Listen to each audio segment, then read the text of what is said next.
Welcome back to Pokemon episode summaries. Today, I'll be doing episode 350, Hokey Pokeballs. The episode begins with Ash and the gang having finally reached the end of a forest and coming to a town that was pretty decently sized, full of a whole bunch of stores and people window shopping. May got motivated by all these shopping people, declaring that she wanted to buy everything in sight, but Ash, on the other hand, suggested that they go to the Pokemon Center to heal up their Pokemon. May's mind finally gets off shopping for a little bit, as she suddenly tells the rest of the gang to stop in their tracks. They did, but wondered why May had asked this, leading May to explain that since Bulbasaur had never been to a town before, it would be the perfect opportunity now for her to send out her new Bulbasaur and show it the outside world for the first time, outside of its forest. So, May took Bulbasaur's Pokeball out and released Bulbasaur, who was instantly curious upon seeing its surroundings. Ash was so focused on trying to get to Fortree City that he had somehow forgot that Bulbasaur had never seen towns before, and asked May why this was, leading May to remind Ash, annoyed that he had forgot, that Bulbasaur had lived in the Forbidden Forest all its life, so it never got to see any towns, so she was showing it one, with Brock stating that Ash should have known this shit by now, and compliments May on the good idea. May then kneels down to Bulbasaur and starts to explain certain things about the city to Bulbasaur, but it wasn't really listening because it got really intrigued by a nearby fruit stand and picked up an apple from it. About to chow down on it, and not just one apple, but a whole bunch of goddamn apples as well, the entire bin of apples. Although, after May had been alerted to this, after hearing Ash, Max, and Brock freak out, assuming that they would have to pay if Bulbasaur ate the apple, May freaked out as well, and rushed over to Bulbasaur, explaining to Bulbasaur the concept of buying shit, stating that it was wrong to just take shit. Also stating that, although Bulbasaur could just take whatever it wanted from the forest, the cities were not like this, so advised it to get used to its new surroundings. Max was getting a little bit bored, calling out to May, requesting that they go to the Pokemon Center now, instead of doing some sightseeing for Bulbasaur. And she initially gives in to the peer pressure, but then admits that she would follow the rest of the gang later, stating that they could go to the center without her. Unbeknownst to May, while she was talking to Max though, Bulbasaur got intrigued by something and ran off. When May stopped talking to Max, she of course noticed that Bulbasaur was missing and wondered where the fuck it ran off to. Although May soon found this out when she heard Brock scream, revealing that he could see Bulbasaur inside of the back of a truck. And May looked over to where Brock happened to be pointing, and indeed saw Bulbasaur in the back of a pickup truck sniffing some flowers, which were inside the back of the truck apparently. Upon seeing this, Ash and the gang, especially May, panicked, as May declared she was going to save her Bulbasaur and requested that Ash, Brock, and Max stay back in case she needed any help. So, she ran off, although by the time she got relatively close to the truck, it then sped off, revealing that there was someone inside of it. As the truck continued down the road, May continued to give chase, worrying that she may never see her new Bulbasaur anymore. Brock, Max, and Ash accepted May's request for help as they chased after the truck with her, although the truck was getting farther and farther away, so Ash told Brock that they should speed it up if they wanted to get to the truck in time, and sure enough, he and Brock began to run Sonic-like speed, demanding for the driver of the truck to stop, until the driver eventually noticed them in the side mirror of his truck. The driver was obviously startled, seeing two random trainers running towards him, and this causes him to freak out and immediately slam on the brakes, not wanting to disobey Ash and Brock, feeling they would do something bad to him. Although Ash and Brock took no interest in the driver, instead they just approached Bulbasaur, breathing heavily, happy that they were finally able to slow down. May then caught up, and although she let Bulbasaur jump back into her arms because she was very happy to have it back, she still felt the need to scold Bulbasaur, explaining that it was wrong to run off, stating that if they wanted to sniff some flowers, they could just go to a garden. Even though May had no clue where a garden was located, although she just wanted something to try and bribe Bulbasaur to stop acting bad. Bulbasaur didn't really respond to anything May said, just smiling as he continued to happily sniff the flowers in the back of the truck. Meanwhile, as for Team Rocket, they happened to be at the Pokemon Center, disguised as repairmen. Even though they weren't technically real repairmen, Team Rocket were tech-savvy enough to actually be working on something. In fact, they were working on the Pokemon Center's Pokeball transporting machine. While Team Rocket was still fixing the transporter, it was then that Nurse Joy showed up and asked how things were going, specifically wondering when the transporter would actually be repaired, and Team Rocket assured Nurse Joy that it would be done in no time at all. Nurse Joy thanked them and then took her leave, not asking any more questions. Team Rocket then laughed immensely at the fact that they had fooled Nurse Joy, although they simply just smiled with joy until Nurse Joy, no pun intended, was far enough away. Even though Meowth usually didn't like to compliment anybody, he complimented James, thanking him for working on this Pokeball transporting plan for 3 nights to iron out all the potential issues, meaning that this plan should have actually been foolproof. So yeah, I guess that explains why Team Rocket were supposedly fixing the Pokeball transporter. They, of course, had nefarious intentions, and Jessie then revealed them as she excitedly asked Meowth and James what they thought Giovanni would say when they all told him that they had successfully stole Pokemon from a Pokemon Center by fucking around with the transporter. James responded by impersonating Giovanni, giving them a reward and a promotion, and because of this, Jessie, James, and Meowth all cheered, determined to actually get this promotion in real life. Wobbuffet then forcibly popped out of his Pokeball, curious as to what Team Rocket's plan was, and although Team Rocket was severely annoyed by Wobbuffet, Jessie was in a mood to whisper her plan anyways, as she informed Wobbuffet that they were actually altering the Pokeball transfer machine so that they could steal a whole bunch of the Pokemon that were transported with it, and laughed about how Nurse Joy had no clue once again. Just then, Ash and the gang finally entered the Pokemon Center, immediately going to the front desk, and they greeted Nurse Joy. Team Rocket noticed the doors open and Ash and the gang walk in, and they got extremely excited upon realizing that Ash and the gang may use the Pokeball transporter so they could have the opportunity to steal some of Ash and the gang's Pokemon. However, it seems as though none of Ash and the gang had any desire to use the Pokeball transporter, because why would they when they didn't even have 6 Pokemon on them currently? And instead, Ash just asked Nurse Joy if she could heal his Pokemon. Although before Nurse Joy could answer, Brock couldn't suppress his feelings for this Nurse Joy any longer, as he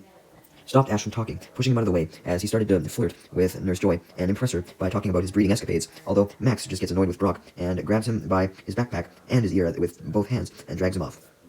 As for Team Rocket, they came to the conclusion that if Ash and the gang were talking to Nurse Joy, then they likely didn't need to use the transporter, so they quickly bowed their heads, hiding them in their hats so that Ash and the gang wouldn't recognize them, and then James informed Nurse Joy that they were finished on the transporter, having repaired it, and proceeded to go into detail about every single thing that they did to quote-unquote fix the transporter. Nurse Joy happily thanked James and Jessie and Meowth, who waved goodbye to Nurse Joy and immediately left the Pokemon Center. They weren't depressed though, as they were prepared for the fact that Ash and the gang would not use the transporter, because that wasn't even their main plan to begin with. Their main plan was to steal Pokemon from trainers at the Pokemon Center, period, so they decided to put the next phase of their plan into action. May was immensely curious on why the fuck there were repairmen in the Pokemon Center, as she had never seen this before, leading Nurse Joy to admit that the Pokeball transporter was on the fritz and had to be fixed, not knowing that Team Rocket had actually made up the lie that the transporter was on the fritz in the first place, just so that they could pretend to fix it. And speaking of Team Rocket, outside the Pokemon Center, they were bragging about how fucking awesome their plan was, and how it was actually going good for once, claiming that all they had to do now was wait for trainers to use the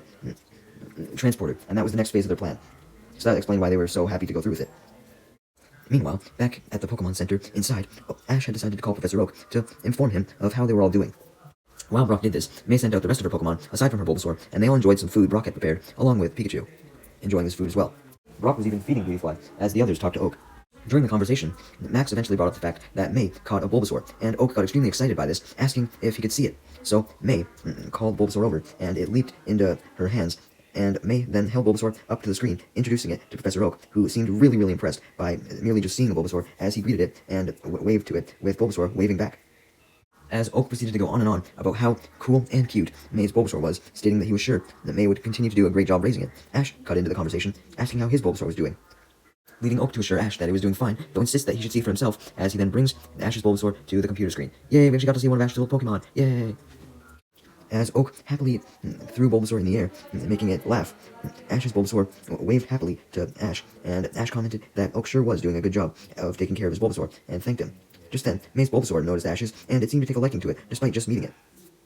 Just then, Ash noticed a boy walk to the Pokeball transporter and transport a Pokemon somewhere else, likely to his house or some shit, I don't know, and this gave Ash an idea, telling Oak to send over his Bulbasaur. May and Max were confused, as they thought that Ash's whole reason for coming to Hoenn was to get a fresh start, so they reminded Ash that he had come to Hoenn with the mindset of only using Hoenn Pokemon, but Ash simply just said that he didn't intend to use Bulbasaur on his team again. Unfortunately, he just wanted to introduce the 2 Bulbasaurs and let them play for the day, because, he wanted May's Bulbasaur to get more comfortable with other Bulbasaur, as it had likely never met one before. Ash then suggested that his Bulbasaur could also teach May's Bulbasaur some things, and Brock then stepped up, saying that Ash definitely had a good idea, and Ash bringing in his Bulbasaur would definitely be good for May's Bulbasaur. Oak agreed as well, and proceeded to recall Ash's Bulbasaur into its Pokeball, and then said goodbye to it as he placed Bulbasaur's Pokeball on the transport pedestal in his lab, and transferred it through the transporter. Ash and the gang watched as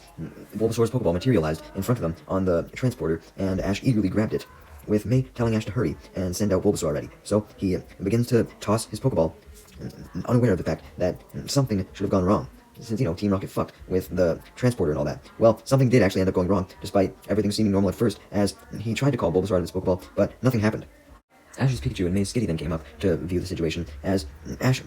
confused, tried to shake the Pokeball, hoping Bulbasaur would come out that way, but it didn't, therefore making Ash worried that the Pokeball was permanently stuck shut or some shit. Just then, though, several kids approached Ash, but not the boy from earlier, since, he had delivered a Pokemon to somewhere else, not gotten one. And all these kids explained that they had the same problem when they used the transporter. Their Pokemon wouldn't come out of the Pokeballs either. Although Nurse Joy then came up and questioned what was wrong with the kids, since she noticed that their Pokeballs were open, so the Pokemon must have been out if the Pokeballs opened, unlike Ash's, which wouldn't even open. But all the kids revealed that as soon as they got their Pokeballs from the transporter, all their Pokemon were just gone from their Pokeballs. And they opened up their Pokeballs as open as they could possibly be to prove that the Pokemon were just hiding in them or some shit. Nurse Joy was obviously left confused by this, as she tells everyone that she just had the transporter fixed, so nothing should have been wrong. Although this made Max realize that the repairman could have done something. Damn, actually pretty smart. He actually figured out Team Rocket's plan, kinda. Joy, however, doubted this, but Max stated that the repair people looked suspicious. Max rebuttals, though, that if the people were repairmen of some kind, or they had some sort of knowledge on the transporter, enough to even fake being repairmen, then they could have definitely messed it up. Joy still denied this, but she admitted that Max was right, when suddenly the real repairman showed up, greeting Joy and leaving everyone in shock that Max was right. The repairmen weren't repairmen after all, although they didn't know that they were Team Rocket yet. Speaking of Team Rocket, just outside the Pokemon Center, a giant vacuum was shown sucking up the Pokeballs from the transporter and putting them into Team Rocket's balloon. And while the vacuum was doing this, James began to brag about how this was possible, and explained it to Meowth and Jessie, since he was the one who did it, so he feared that they didn't fully understand. Basically, he had rewired the transporter so that the entrance tube switches and leads outside, while a newly installed tube that James had put in spits empty Pokeballs into the Pokemon Center. So basically, what Team Rocket were doing was taking the trainers' Pokemon, and then they were sending in fake Pokeballs, so that it still looked like trainers were getting Pokeballs from the transporter, even though they didn't actually have any Pokemon in them. But as James was explaining this, and added in his hopes to eventually trick Ash and have him give up his Pokemon, having a little vision to himself about Ash freaking out upon losing his Pokemon, Jessie and Meowth stated how much they loved James's plan, when suddenly it was revealed that Nurse Joy had went outside the Pokemon Center to investigate and try and find Team Rocket, now knowing that they were fake repairmen, and eventually Nurse Joy, since she knew the layout of the Pokemon Center in and out, was very quickly able to locate Team Rocket behind the Pokemon Center with the vacuum, bringing Ash and the gang with her. And they obviously saw that Team Rocket were stealing the Pokeballs, as Team Rocket confirmed this happily by stating their motto. And Ash then demanded that Team Rocket give back the Pokeballs, but Team Rocket refused as usual, as they simply just retreated to the Meowth balloon and began to fly off with all the Pokeballs, leading Ash and May to send out their Taillow and Beautyfly respectively, so that they can both try and take the balloon down, although James just laughs, stating that he prepared for this in his plan as well, and activated a switch in the Meowth balloon by pressing a button on a remote control, which causes rocket boosters to emerge from the bottom of the Meowth balloon's basket, and they started up, emitting a whole bunch of flames, causing Team Rocket to move in the air at top speed, leading Pikachu to try and use Thunderbolt to shock Team Rocket and therefore destroy the rocket boosters, but unfortunately, James just laughed at this as well, stating that the Meowth balloon was too fast and out of range for Pikachu to hit them now. Much to Team Rocket's luck, though, the rocket boosters suddenly malfunctioned for no fucking reason, apparently, and Team Rocket freaked out at this, with Jessie asking James what was wrong, and James suggesting that the rockets must have run out of fuel, as he couldn't think of any other reason why. James was super angry, so he placed the blame for the malfunction of the rockets and them running out of fuel solely on Jessie and Meowth, stating that if they weren't so cheap and could have afforded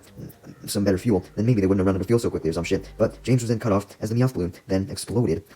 with the rocket boosters, and the balloon began to spin out of control, what remained of it anyway, and it crashed into the forest with Team Rocket still inside. Max was in the middle of suggesting that Ash and the gang give chase and reclaim all the Pokemon, when suddenly he alerted everyone else to the fact that one Pokeball seemed to be falling from the sky, revealing that it must have fallen out of the Meowth balloon. The others noticed the Pokeball falling as well, and luckily, before it hit the ground, May had her own Bulbasaur catch it with a Vine Whip, and the impact of this caused the Pokeball to open, revealing the Pokemon inside to be none other than Ash's Bulbasaur. Ash was very delighted to see his Bulbasaur after all this time, as they had a very happy reunion, and Bulbasaur happily jumped into Ash's arms, and they hugged. It really had been a long time, now that I think about it, like, fuck. I think it's been, like, since Ash gave it to Oak. I don't think they've had a real formal reunion since then. Once Ash and his Bulbasaur had reunited, May took the opportunity to introduce her Bulbasaur to Ash's, as her Bulbasaur sent out a vine to say hello, and Ash's Bulbasaur did the same thing, as they shook their vines, which was their way of doing a handshake, making Ash and May laugh at this kind gesture. They were happy that it appeared as though their two Bulbasaur were already friends. Although Ash and May noticed that the two Bulbasaurs were really stretching to reach each other with their vines, so May picked up her Bulbasaur and moved it closer to Ash's, so they were able to interlock their vines even better, now in a high-five style. Although, unfortunately, even though Ash and May could have watched their Bulbasaurs hang out all day, May suggested that they get a move on and get the rest of the Pokeballs back from Team Rocket, with Ash agreeing. So they both set their Bulbasaurs down, as Ash told his Taillow, who was still out, to go and search for Team Rocket from the air, and May told Beautyfly to follow Taillow and do the same. Both Bulbasaurs wanted to help as well, though, so Ash and May assured them that they could, as even though Taillow and Beautyfly were going to be searching from the air, they still needed some ground searching, so Ash and the gang searched on the ground, with both Bulbasaurs taking the lead. Meanwhile, in the forest where Team Rocket had crashed, Jessie, James, and Meowth had gotten out of the remains of their Meowth balloon, and James immediately started jumping up and down in frustration, complaining about his failed plan, all because of the cheap rockets that he would still blame Jessie and Meowth for. While Jessie and Meowth were busy putting all of the Pokeballs into bags, since the Meowth balloon could no longer hold them, since they couldn't use the Meowth balloon anymore, so they had to resort to bags instead. As I'm sure you can imagine, this bag packing process was annoying as fuck, so Jessie and Meowth suggested that James help them with this, as opposed to moping around whining all day. But James yelled back, absolutely refusing, still mad at Meowth and Jessie, although Jessie then angrily yelled at James, getting all up in his face, demanding that he helps, as she talks to herself about how fucking stupid James was, and then sits back down, getting out of James' face, and goes back to work, hoping that her insults to James kind of worked as reverse psychology, enough to get him to help. And sure enough, it did, as James began placing some Pokeballs into a bag, although he was making fun of Jessie while doing this. Once all the Pokeballs were in the sacks, Jessie tied the knots on the sacks to make sure the Pokeballs didn't fall out, and Jessie and Meowth both declared that they were done at the same time, with James declaring that he was done as well, although he was the last one done, as right as Jessie and Meowth said this, he was stuffing the last Pokeball in, and swinging the sack around his back, prepared to go off with only his own bag, and he expected Jessie and Meowth to carry their own bags as well, but Jessie decided to punish James for his previous refusal to help by making him carry her sacks as well, claiming that her back was sore, so she didn't want to carry them, and James, not wanting to lose out on any of the Pokeballs, agreed to this. Although he was shocked and pissed at the fact that Jessie would do something like this, and since he was carrying so many sacks, he was slow, so Meowth and Jessie almost left him behind, but he was able to catch up. Unbeknownst to James, though, he had stuffed his original sack so full that it caused a hole to form inside the sack, which in turn caused Pokeball after Pokeball to fall out of the sack without him knowing. And since he was continuing down a path, these Pokeballs all fell out down the path, leaving a trail, as you can see in the picture. Meanwhile, back with Ash and the gang, they were determined to find Team Rocket as they searched through the forest, with both Bulbasaurs leading the way, as they were promised. Suddenly, though, May's Bulbasaur walked off in a different direction, and May noticed that her Bulbasaur had ended up going into a little area with some flowers to start sniffing them, taking interest in flowers yet again, leading Ash and the gang to sigh, disappointed that May's Bulbasaur wasn't nearly as set on finding Team Rocket as Ash's Bulbasaur was, when, speaking of Ash's Bulbasaur, it ran up to May's Bulbasaur and began to scold it for wandering off and not doing its job, saying that it should get back on track and search for Pokeballs, or Team Rocket, making Ash and May extremely proud of Ash's Bulbasaur. However, Max laughed at this whole situation between the two Bulbasaurs, remarking how Ash's Bulbasaur was acting like a brother to May's, trying to steer it in the right direction. Max then began to laugh even more, as did Ash and May, when they saw that May's Bulbasaur was still too hellbent on sniffing the flowers. So, Ash's Bulbasaur had to do everything in his power to try and negotiate with May's Bulbasaur by acting all cute around it, which was awkward since they were opposite genders. Eventually, though, Ash and the gang were impressed, as Ash's Bulbasaur actually managed to get May's Bulbasaur back on the main trail, going after the Pokeballs again. And May laughed with Ash embarrassingly, trying to promise that her Bulbasaur wouldn't veer off the path again, even though she knew that she couldn't control this. Meanwhile, Tailo and Beautyfly were both searching in the sky still when they became curious upon noticing a trail of some kind below, so they fly down below to see that it was in fact the Pokeball trail of the Pokeballs that James had dropped accidentally from his sack. Tailo and Beautyfly knew that this was what they were supposed to be looking for, but they also knew that they had flown off very far from where Ash and the gang were, so they had to go meet back up with them. So Tailo grabbed one of the fallen Pokeballs, as did Beautyfly, and went back to Ash, May, Max, and Brock with Beautyfly, no matter where they were currently located, because Tailo and Beautyfly were determined to find the trainers so that they could stop Team Rocket. Meanwhile, while Tailo and Beautyfly were still trying to find their way back to Ash and the gang, both Bulbasaurs were continuing to lead Ash and the gang through the woods, but they stopped suddenly, and Ash wondered why, until he suddenly pointed out that a Shroomish was speaking with the Nuzleaf. So, this leads both Bulbasaurs, determined to help out, to go up to the Nuzleaf and Shroomish, interrupting their conversation, and asking if the two Pokemon had seen either some Pokeballs or a Meowth, which they did by shaping their vines into a Pokeball and Meowth. Eventually, Nuzleaf and Shroomish nodded and pointed to the site where Team Rocket's Meowth balloon had crashed, as they had apparently witnessed the crash. The two Bulbasaur then thanked the Nuzleaf and Shroomish for their help, and pressed onwards through the forest towards Team Rocket's crash site, as Ash and the gang followed, still not knowing where they were going, because, they couldn't speak Bulbasaur. After a bit of walking, Ash and the gang managed to actually arrive at Team Rocket's crash balloon, and noticed that it still had a few Pokeballs that were left behind inside the Meowth balloon basket, even though they came to the conclusion that Team Rocket must have escaped with a lot of the Pokeballs. Ash and the gang then thanked their Pokemon for their efforts, meaning both Bulbasaurs, knowing that their leadership was essential, although Max reminded May and Ash that this was no time to really celebrate for that long, since they still didn't know where Team Rocket even went off to. Just then, though, May's Bulbasaur, as well as Ash's, came to the conclusion that if Pokeballs were left behind, then there could have been more left behind. So, May's Bulbasaur examined the area and was the first one to notice a Pokeball just sitting on the path. This, of course, being the first Pokeball that had fallen out of James' sack. Ash's Bulbasaur then notices the same Pokeball as well, when suddenly Tailo and Beautyfly fly down and give Ash the other two Pokeballs that they had retrieved, leading Ash to ask them where they find it, and Tailo points down the road, insinuating that the Team Rocket must have went down this trail if a Pokeball was found there, and Ash and the gang confirmed this when Beautyfly and Tailo lead them down the trail, which was the trail of entirely Pokeballs. Upon seeing this trail, Ash and the gang realized that Team Rocket had to be close, and proceeded to run down the trail, very extremely determined to catch Team Rocket. Unbeknownst to Ash and the gang, as they still hadn't reached the end of the trail by this point, the end of the trail lied none other than a relatively decent-sized cabin, owned by Team Rocket apparently, or they at least stole it from someone, who knows. Why was Team Rocket in this cabin, you may ask? Well, they were looking for supplies, and something to help them make their escape with, since they no longer had the Meowth balloon. It was then revealed that this cabin was likely a winter cabin, as Meowth found nothing but skis, and Meowth, having gone utterly insane from trying to find something to use while panicking, suggested that these skis would probably do a good enough job to escape, asking if James and Jesse felt the same way, though Jesse simply called Meowth an idiot, reminding him that they would need snow for the skis to work. Meowth was frustrated as he turned his attention to elsewhere in the room and noticed the hole in James' sack, and warned him that there were some Pokeballs falling out, and suggested that there could have already been some that were falling out. It turns out that Jessie had actually noticed this a little while ago, as soon as they ended up in the cabin, though she decided just to not tell James, still wanting to punish him a little bit. James tried to save some more Pokeballs from coming out of this hole as he fiddled with his bag, although Jessie then inspected James's bag and noticed that the hole was bigger than she had noticed from afar, and also declared that the sack was now entirely empty. James had lost every single one of the Pokeballs, and Jessie got mad at this, as did Meowth, as they both yelled at James, but James tried to defend himself, stating how it wasn't fair that he had to carry Jessie's bag in the first place, pointing out that that would have been Jessie's. Jessie and Meowth realized that the Pokeball trail could have led outside, meaning that James could have ended up dropping Pokeballs on the way in, so they decided to put their arguments with James aside and simply go check outside to make sure that no Pokeballs were lost outside. And, much to their dismay, they found a Pokeball trail leading into the woods, of course. So they attempt to reclaim all the Pokeballs, but before they can, Ash and the gang had finally arrived at the cabin and demanded that Team Rocket hand over the Pokeballs. Brock also happened to be holding a bag of the Pokeballs that Ash and the gang had already collected by getting them from the trail. How did Brock get an actual bag? Who knows? Maybe he had one in his backpack. Of course, Team Rocket very adamantly refused to hand over the Pokeballs, and instead locked themselves up inside their cabin, and James laughed from the inside, taunting that Ash and the gang would never get inside, as he pressed a button on a remote control, and this causes a large metal box to cover up the cabin, turning it almost into a house of some sort that was barricaded.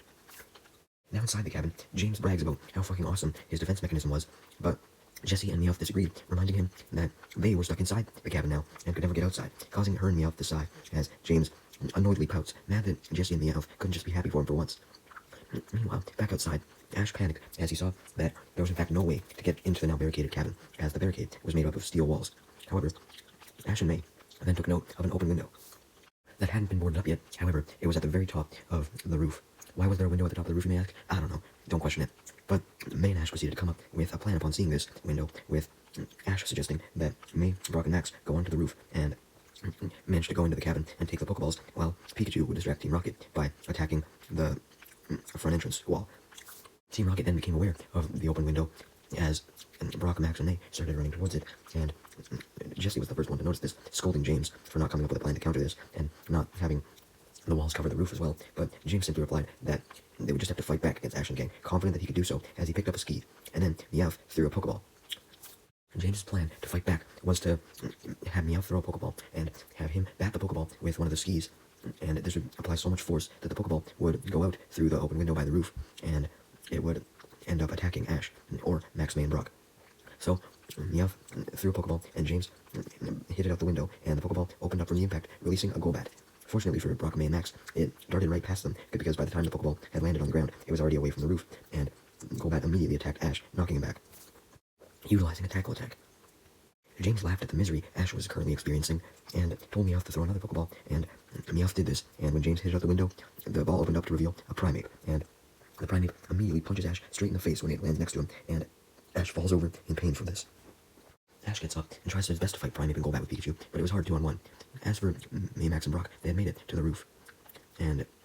Brock immediately looked down to see that Ash was in trouble, so May and Max stayed up on the roof, while he immediately went back down to go and help Ash out. The Bulbasaurs had also went up to the roof as well, so Max and May had the two Bulbasaurs use Vine Whip to reach their vines into the open window to try and grab the Pokeballs. But Team Rocket resists, not letting the bags of Pokeballs get taken away, as James tries to beat away the vines with a ski, while Jessie and Meowth try and destroy the vines with sharp ski poles. May and Max lifted both Bulbasaur's spirits, though, as they told them to do their absolute best to get the sacks, and this gave both Bulbasaurs the ability to make it past Team Rocket's ski attacks and bring their vines toward the bags. But unfortunately, Team Rocket stands in front of the bags, and James grabs the two vines and tries to tie them into a knot, but the Bulbasaur simply pull the vines with all their might, which ends up throwing James off of his feet and knocking him to the ground. And then to add even more of an injury to James, both Bulbasaur smack him on the head with the vines. Meanwhile, outside, Brock, who was still holding the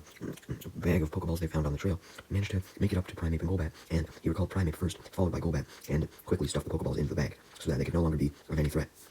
Brock even stopped them mid-attack, Anyways, since Pikachu no longer had to fight Golbat and Primeape, it was able to focus on using Iron Tail on the metal wall surrounding the cabin, which ended up busting a hole in the metal wall, and also knocked Team Rocket out of the cabin from the sheer force. And they immediately got up angrily as May, Max, and the Bulbasaurs came down from the roof, and Ash taunted Team Rocket that there was no way they could win now. Since currently, Team Rocket was surrounded with May and Max on one side, Brock on the other side, and Ash in the middle. And they only had one bag of Pokeballs left that they held tightly, as Max and May had been able to have Bulbasaur retrieve the other. The only reason they didn't get the other one was because Team Rocket was just holding it too tight, even after they fell. Team Rocket say that it didn't matter if they would lose, they wouldn't give up, as Jesse sent out Seviper and James sent out Cacnea, although Cacnea hugged James first, prickling him until James pulled him off. Seviper then tried to use Poison Tail on Ash's Bulbasaur, but Ash's Bulbasaur easily dodged. Cacnea used Pin Missile on May's Bulbasaur though, so this did damage May's Bulbasaur, and Seviper used a second Poison Tail on May's Bulbasaur to damage it even further. Cacnea then follows up with a multitude of Pin Missiles directly at May's Bulbasaur, and May tells her Bulbasaur to use Razor Leaf to deflect the Pin Missile, but it only ends up getting rid of a few of them, and like 90% of them still head towards Bulbasaur at a very fast pace, threatening to knock it out, leading Ash's Bulbasaur to step in, as Max couldn't even watch, scared, but thankfully Ash's Bulbasaur jumped in front of May's and knocked all the Pin Missiles away with a Vine Whip. Team Rocket just used a different attack now, as Jesse orders Seviper to use Poison Tail, and James orders Cacnea to use Needle Arm, and the attack get launched at the exact same time, but Ash and May just have both Bulbasaurs use Vine Whip to attack Cacnea and Seviper first, picking them up and pushing them back, knocking them directly into Team Rocket. And because of the impact, Team Rocket dropped the last bag of Pokeballs, and both Bulbasaurs caught it together inside their Vine Whip. Team Rocket still refuses to give up though, as they get up from being knocked down, and simply just say that they would take the bag back, as James tells Cacnea to use Needle Arm again, and Jesse tells Seviper to use Poison Tail again, but before the attacks could land, Ash had Pikachu use Thunderbolt, sending Team Rocket blasting off. Team Rocket were already annoyed as fuck for being blasted off, but they only got more annoyed, as Wobbuffet forcibly popped out of its Pokeball, forcing Jesse to recall it. With Team Rocket gone, Ash and the gang then went up to both the Bulbasaurs and thanked them, stating that they made a great team, and saying that they really helped out today, as they get the bags from the two Bulbasaur, and both Bulbasaurs smile and high-five each other with their vines, showcasing that they were really good friends.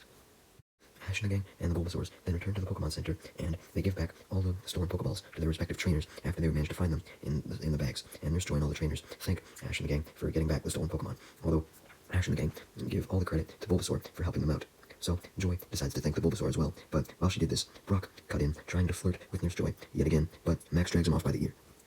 The video phone in the Pokemon Center then suddenly turns on, and Oak was on the other side, immediately calling for Ash. So Ash went over, and he saw that behind Professor Oak was a whole bunch of Pokemon fighting, and Oak explained that without Bulbasaur to keep the peace between all the Pokemon had started to fight again. You know, that was kind of disappointing, because it really shows that Bulbasaur wasn't able to do that much, because it still had to be there. But anyways, as Ash saw all the grass and water Pokemon fight one another,